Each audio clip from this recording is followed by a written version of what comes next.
नमस्कार दोस्तों, एक बार फिर से आपके लिए लेकर आए हैं बड़ी अपडेट्स। सरकारी कर्मचारियों और शिक्षकों के लिए आज बड़ी खबरें होंगी। ओपीएस पर सीएम का बड़ा ऐलान, टीजीटी प्रमोशन का आश्वासन और 8वें वेतन आयोग की दिल्ली में होने वाली बैठक की पूरी अपडेट। शिक्षा विभाग में नई नियुक्तियों पर अस्थायी रोक लगी है, तो इसकी वजह क्या है, इस टेम्परेरी रोक को क्यों लगाया गया है, इसके बारे में पूरी जानकारी आपको प्रदान करेंगे।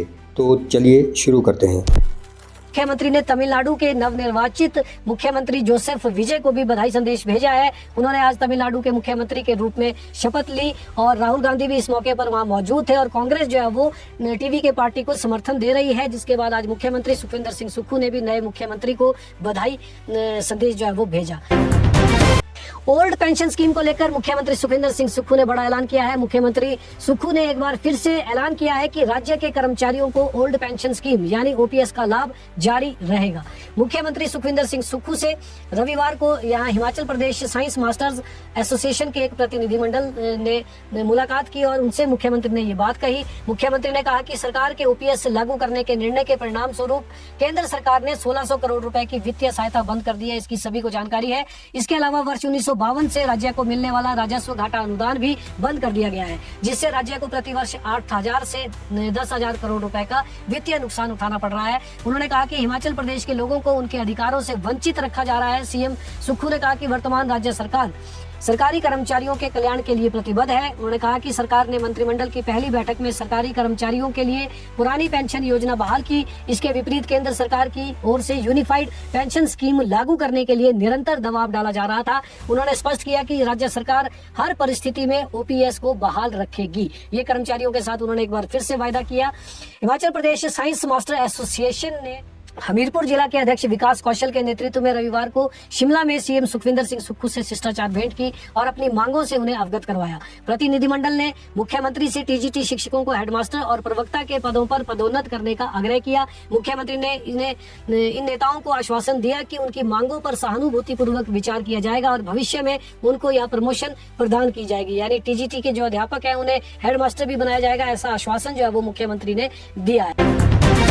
अब बात करते हैं वेतन आयोग से रिलेटेड। भारत सरकार के 8वें केंद्रीय वेतन आयोग ने रक्षा मंत्रालय और रेल मंत्रालय से जुड़े संस्थानों, संगठनों तथा रक्षा बलों और रेलवे की यूनियनों और एसोसिएशंस के साथ 13 और 14 मई को दिल्ली में बैठक रखी है। ये महत्वपूर्ण बैठक है। आयोग द्वारा इस पर नोटिस जारी कर दिया गया है। इन पंजीकृत संस्थाओं के साथ आगामी वेतन आयोग की सिफारिशों को लेकर चर्चा होगी, जिनसे उनकी मांगे पूछी जाएंगी। तो केंद्र सरकार में 8वां वेतन आयोग जल्दी ही लागू हो जाएगा, जिसके लिए आयोग का गठन किया है और वो कर्मचारियों से उनकी डिमांड्स को लेकर चर्चा कर रहा है, जिस पर अपनी सिफारिशें ये वेतन आयोग कर्मचारियों के संबंध में केंद्र सरकार को देने वाला है। पंचायती चुनाव की बात करें तो हिमाचल प्रदेश में स्थानीय निकायों की चुनावी प्रक्रिया के बीच राज्य निर्वाचन आयोग ने ट्रांसफर को लेकर नई गाइडलाइन जारी की है। आयोग ने सभी सरकारी विभागों को कड़े निर्देश जारी किए हैं कि 31 मई तक कर्मचारियों के तबादलों संबंधी फाइलें आयोग को न भेजी जाए।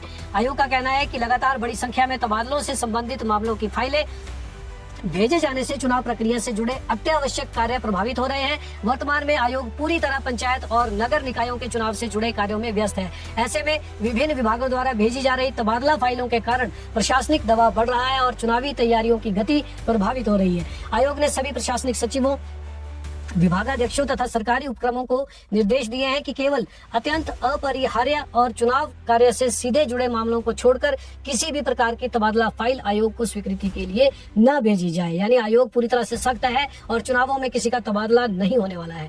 अध्यापकों की नियुक्ति रुकी है, इसकी बात करें तो केंद्रीय माध्यमिक शिक्षा बोर्ड जो सीबीएसई स्कूल हिमाचल में बन रहे हैं, इससे संबद्ध 145 स्कूलों में शिक्षकों की नियुक्तियों के लिए काउंसलिंग के लिए शिक्षा विभाग ने शिमला में केंद्र बनाए हैं।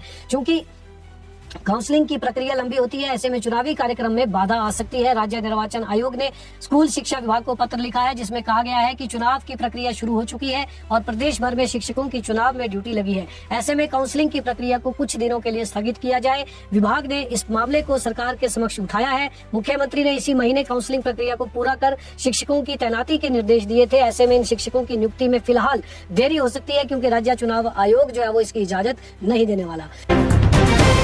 एचआरटीसी की बात करें तो एचआरटीसी के 12,000 कर्मचारियों को अभी तक वेतन हासिल नहीं हुआ है। मई माह के 10 दिन बीत गए हैं मगर अभी भी कर्मचारियों का इंतजार खत्म नहीं हुआ है। 2 दिन के अवकाश के बाद कल सोमवार को बैंक और कार्यालय खुलेंगे। ऐसे में कर्मचारियों को उम्मीद है कि सोमवार को उनके खाते में जो है वो वेतन की राशि आ जाएगी। तो दोस्तों, इन सभी अपडेट्स के बीच एक बात तो साफ दिखाई दे रही है कि आने वाले दिनों में कर्मचारियों और शिक्षकों से जुड़े मुद्दे राजनीतिक और प्रशासनिक दोनों स्तर पर तेजी से गर्म रहने वाले हैं। आपको क्या लगता है कि सबसे पहले किस मुद्दे का समाधान होना चाहिए? ओपीएस, प्रमोशन, पेंडिंग भत्ते या नई भर्तियां? अपनी राय कमेंट बॉक्स में ज़रूर बताएं, क्योंकि आपकी आवाज़ भी मायने रखती है। तो मिलते हैं ऐसी ही बड़ी अपडेट के साथ, तब तक के लिए गुड बाय।